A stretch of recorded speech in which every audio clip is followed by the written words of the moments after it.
भगवान से कहिए प्रभु आप ही हमको पकड़े रहिए। क्यों? हम तो जीव है न हो, हम यदि पकड़ेंगे तो माया के प्रभाव से छोड़ दिया करेंगे। हमको लोग कहते हैं महाराज हम जब पूजा करने बैठते हैं तो मनवा बहुत भटकता है। ऐसे नहीं भटकेगा, लेकिन जब पूजा करने बैठेंगे तो ना न जाने कैसा कैसा ख्याल आने लगता है। अब हम उनको क्या बतावें, हमरो भटकत है, हमरो भटकत है। यदि हमारा आपका मन भटक रहा है तो इसमें आश्चर्यचकित होने का कोई विषय नहीं है।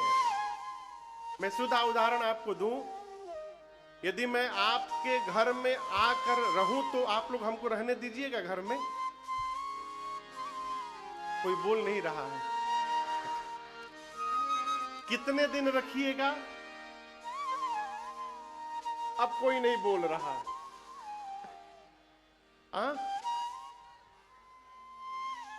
आप भले कहो हम मानेंगे नहीं इस बात को। 5-6 दिन तो बहुत आनंद आएगा, 10 दिन उसके बाद में आप सोचेंगे अरे महाराज तो 9 दिन की कथा गाते हैं, 10वें दिन चले जाते हैं, आज 11वां दिन है, कोई पैकिंग नहीं हो रहा है।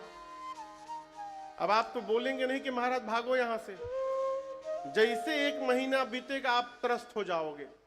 मैं एकदम व्यवहारिक स्तर पे बोल रहा हूं, ऐसा नहीं कि आपकी श्रद्धा नहीं, बहुत श्रद्धा है, लेकिन जो सत्य है उसको स्वीकार करना चाहिए। हम आपके घर में यदि कमरे में आके डेरा जमा ले 1 महीना से, आप परेशान हो जाओगे। अब बोल तो नहीं सकते भागो महाराज, तो आप क्या करेंगे? जैसे मेरे सोने का समय होगा आप उसी समय हल्ला शुरू करेंगे, बर्तन पटकना शुरू करेंगे, छत पे जाके कूदना शुरू करेंगे, बाजा बजाना शुरू करेंगे। कहें महाराज परेशान होके भागे यहां से। आपके घर में यदि कोई कब्जा जमा ले तो आप नाना प्रकार का खटकर्म करते हैं कि वो छोड़कर भागे। उसी प्रकार कलयुग के घर में बैठकर जब हम और आप सतयुग का व्यवहार करेंगे तो ये कलयुग भी हमको आपको परेशान करेगा, बार बार भटकाएगा, भगवान से दूर करेगा कि हम ये बंद करें। इसलिए मन भटक रहा है तो घबराना नहीं है। जब याद आवे कि भटक गए हैं फिर लग जाना है।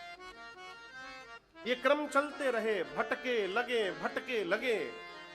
अंत में जब भगवान भी देखेंगे कि लगता है मानेगा नहीं, ये बार बार भटकता है, बार बार चला आता है, तब जाकर कहीं भगवत कृपा की वर्षा होगी और तब जाकर हम भटकाव से बच पाएंगे।